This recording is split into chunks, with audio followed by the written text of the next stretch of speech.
Isu rumah tangga pelakon Ukasha Senrose dan suaminya, Kamal Adli, kembali menjadi perhatian ramai selepas muncul seorang individu yang memperkenalkan dirinya sebagai coach cerai.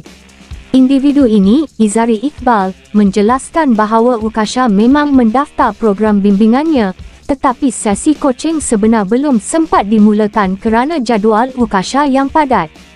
Katanya, kehadiran mereka di mahkamah sebelum ini hanyalah sebagai rakan dan bukan kerana hubungan peribadi yang lebih daripada itu. Malah, Ukasha dikatakan semakin rapat dengan isteri Izari sendiri, menunjukkan hubungan mereka murni dan profesional.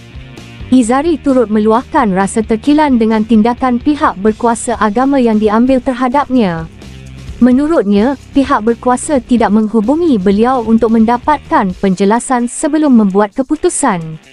Dia mempersoalkan sama ada pihak berkuasa ingin menyiasat dengan adil atau sekurang-kurangnya mendengar dari pihaknya. Apa akan terjadi jika tuduhan itu benar-benar menimbulkan salah faham atau dianggap ancaman serius? Walaupun begitu, Izari berkata dia menerima keadaan itu dengan tenang dan berlapang dada. Dia memahami bahawa mungkin pihak berkuasa menghadapi kekangan tertentu seperti kekurangan sumber, tenaga kerja, atau sistem untuk menyiasat setiap aduan dengan teliti.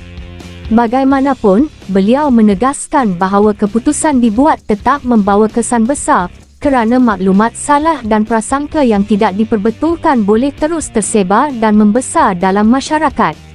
Secara ringkas, Izari menegaskan, walaupun menerima prosedur pihak berkuasa, beliau berharap agar penilaian lebih adil dapat dilakukan dan salah faham tidak terus membesar tanpa penjelasan yang jelas.